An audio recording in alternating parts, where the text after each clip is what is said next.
لابوبو، شنو القصة ديالو؟ واش كيستاهل هاد الضجة اللي نيض عليه؟ فهاد الفيديو غادي نعرفو الحقيقة ديالو، وأولا اشتركوا في القناة ودعموا المحتوى، ويلا نبداو.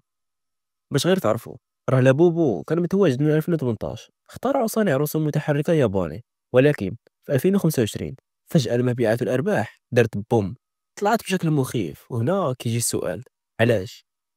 لسبب بلاك بينك والعديد من المشاهير الآخرين بحال رايانا وبيكهام، سواء تصوروا معاه ولا نزلوا في ستوري بدون سبب، وماشي دعاية ولا إعلان.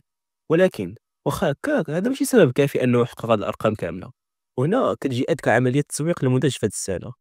دابا سيكولوجيا كيقولوا لك أن الناس كتعاطف مع لابوه بحال بيبي صغير، وزيدك باللي الشكل ديالو الخايب ما جاش غير هكاك، ولكن هذاك ستايل سميتو كيمو كاواي، اللي هو كيوت ولكن خايب. وايضا الشركه خلاتك تقتنع باللي راه صعيب تلقاه، وانه كاين اشكال نادره ممكن تطلع لك في العلبه. وهذا الشيء خلى الناس يجمعوه بحال اوراق بوكيمون الا عقلتوا عليهم. هاد النقطه ديال ممكن يطلع لك لابوبو نادر تقدر تبيعه حتى ب 100,000 دولار.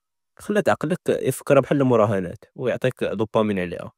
والثمن ديالو الغالي اللي كنظن بين 60 و 100 دولار، وزائد انه نادر. فاش كتشريه كيعطيك مرتبه اجتماعيه، يعني اولا كتولي تحس راسك بحال دوك رايانا وبيكها، وثانيا عندها نفذوميه ب 100 دولار. كنظن فهمتي شنو بغيت نقصد.